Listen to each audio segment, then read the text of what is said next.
Olá, amigos da TVS, eu sou a Nicole Weber e este é o programa Onde Ela Quiser.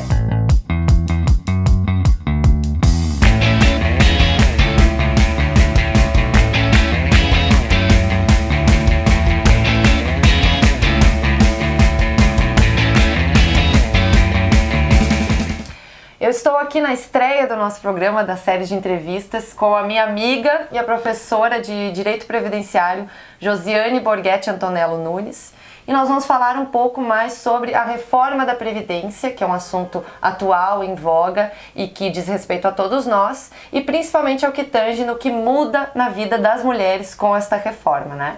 Então, olá, Josiane, muito obrigada por estar aqui conosco no programa, né? E então nós vamos começar com uma pergunta, né, que não quer calar e que quer dizer aonde ela quiser, né? Com a reforma da Previdência, então, aprovada, o que de fato muda neste projeto para as mulheres? Pergunta difícil, né, e complexa, porque muda tudo, muda totalmente a estrutura previdenciária do nosso direito. Vou tentar resumir assim, bem didaticamente falando, para que todos possam compreender. Hoje nós temos dois tipos de aposentadoria. A por idade, que vai exigir 65 anos para o homem e 60 para a mulher, e 15 anos de contribuição. E a aposentadoria por tempo de contribuição, que independentemente da idade, a pessoa vai se aposentar quando o homem fechar 35 anos de contribuição e a mulher 30, né? O que o governo propõe? Ele propõe fundir esses dois tipos de aposentadorias e criar um único tipo de aposentadoria, que seria a aposentadoria por idade. Quais são as regras, então, propostas pelo governo? É que o homem se aposente com 65, os mesmos 65 que ele tinha, e a mulher avance de 60 para 62. Então, a mulher vai passar a se aposentar com 62 anos de idade. E desde já advirto que o próprio projeto de lei prevê que a partir de 2024, então amanhã, digamos assim, né, muito próximo, já existe previsão de gatilhos para a idade. Isto é, na medida que a expectativa de sobrevida do brasileiro vai aumentando, também vai aumentando essa idade de 65 para homem e 62 para mulheres. Esse é o ponto da idade. Também há a alteração em relação à questão da carência dos 15 anos, né? A gente tinha que comprovar 15 anos de contribuição. Com a reforma, passa a se exigir um cumprimento de 20 anos de contribuição. E aqui, para as mulheres, Nicole, é o ponto principal. Por quê? Tem estatísticas que dizem que, embora as mulheres se aposentem com 60 anos de idade, hoje a média de idade que as mulheres se aposentam é com 63,4. Elas passam 3,4 anos da idade de se aposentar, exatamente pelo fato de que elas não conseguem atingir os 15. Elas não conseguem chegar nos 15. Então, no momento que tu muda de 15 para 20, essas mulheres vão ter muito mais dificuldade de se aposentar, né? Muito mais dificuldade de atingir esse ponto aqui. E a gente sabe que isso é um reflexo do mercado de trabalho, né? A gente sabe que o sistema é complexo, o mundo é complexo, e é lógico que se a mulher tem dificuldade de se inserir no mercado formal, né, é lógico que ela vai ter dificuldade de contribuir e, consequentemente, cumprir seus requisitos. Fala um pouco do público feminino, né, que tem se organizado muito, é esse público das mulheres rurais, né? E o que muda para elas também? Eu sei que para elas é um pouco mais precária ainda, né?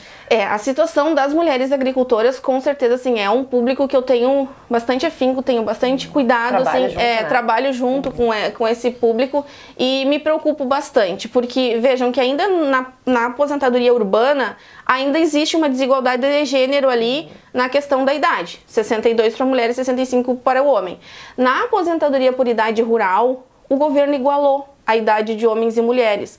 Tanto homens quanto mulheres vão ter que se aposentar com 60 anos de idade, não havendo mais nenhuma distinção. E também, em vez de 15 anos, vão ser 20, né? E mais complicado ainda, passam a exigir dessas famílias uma contribuição anual no valor de R$600 anual, né? Então, acho muito complicado para essas mulheres, principalmente assim, eu sei que tem projetos, políticas públicas na região, acho importantíssima, porque infelizmente essas mulheres muitas vezes sequer se enxergam enquanto agricultoras, sequer se enxergam enquanto sujeitos ativos, né, de direitos. Então, é uma classe muito fragilizada, né, não enquanto pessoas, mas enquanto cidadãos de buscar seus direitos, enfim. Então, acho extremamente complicado essa parte aí dos segurados especiais.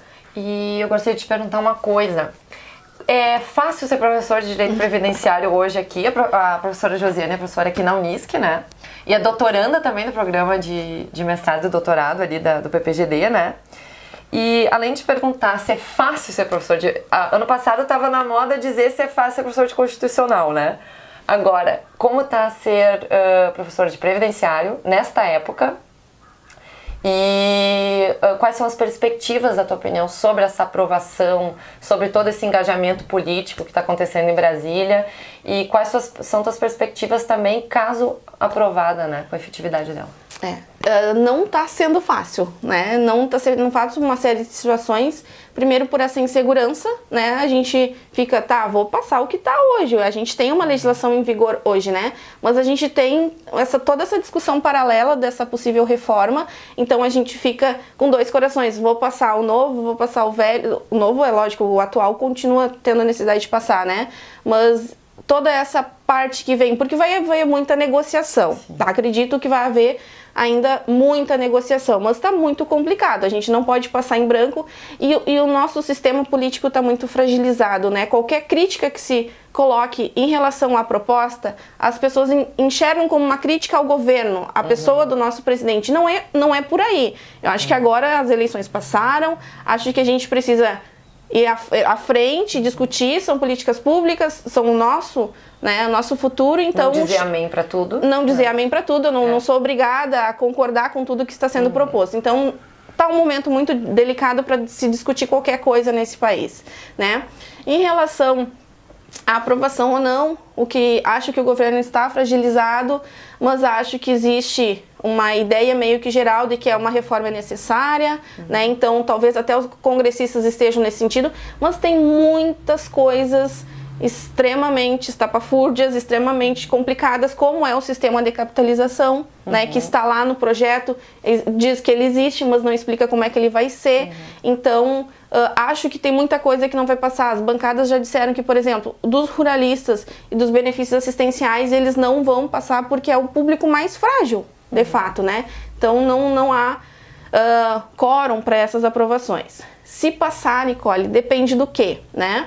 Acho que algumas reformas, alguns aparos, algumas adequações, acho pertinente, acho que ok, vamos gradativamente, as nossas regras de transição estão muito curtas, né? Acho que adequando, ok. Qual a tua opinião e o que tu acha que é possível, uma possível solução? E justamente essa divergência, precisa existir uma reforma e ela é adequada, essa reforma como ela está posta?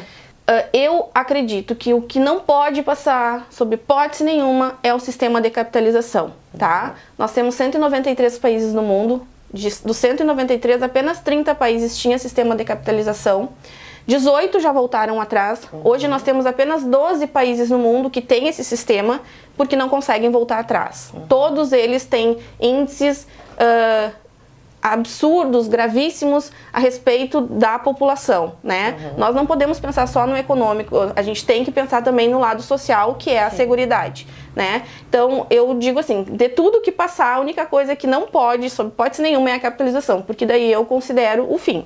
Né? Virou mercado. Aí, uma privatiza. Coisa que tinha cunho social, de bem-estar, vira mercado. Além de privatizar, fragiliza muito a camada, né?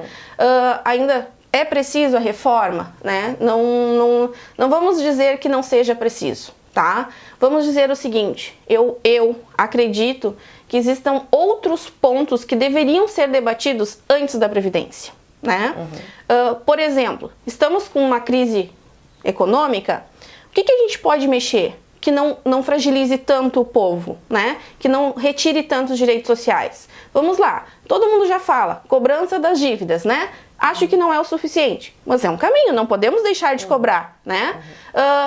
Tanto falado também agora, vamos criar os impostos sobre ganhos e fortunas, que em todos os países liberais do mundo tem, né? Queremos o que é liberal, só o que é bom, o que não é bom não vamos aplicar, enfim.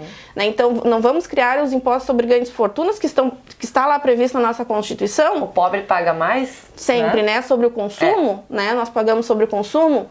Além disso, sabe que a reforma trabalhista, ela fez inúmeras isenções fiscais da Seguridade Social. Nós deixamos de arrecadar. Como deixar de arrecadar se a gente está deficitário, né?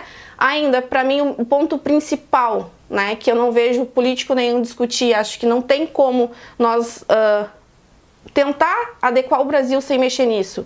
Uma auditoria na dívida pública, né? 40% do orçamento da União é destinado para a dívida pública, e a gente sabe que ela é muito questionável, né? Juros, enfim, encargos. Impagável, né? Impagável e, na verdade, assim, muito questionável, inclusive. Por isso que a gente fala, não é Deus o livre que imagine aqui que eu quero que dê calote, não é essa a ideia. É auditoria, é verificar de fato. Deve? Quanto deve? Eu já li que existem, que eles chamam de títulos podres, né? Que estavam prescritos e o governo está pagando, né? Então, é muito complicado. Então, tem uma série de situações que uma pessoa séria, que queira discutir déficit, queira discutir direitos sociais, vamos partir dos pontos principais, né? Não partir simplesmente, tem um déficit, então vamos tirar o direito do povo.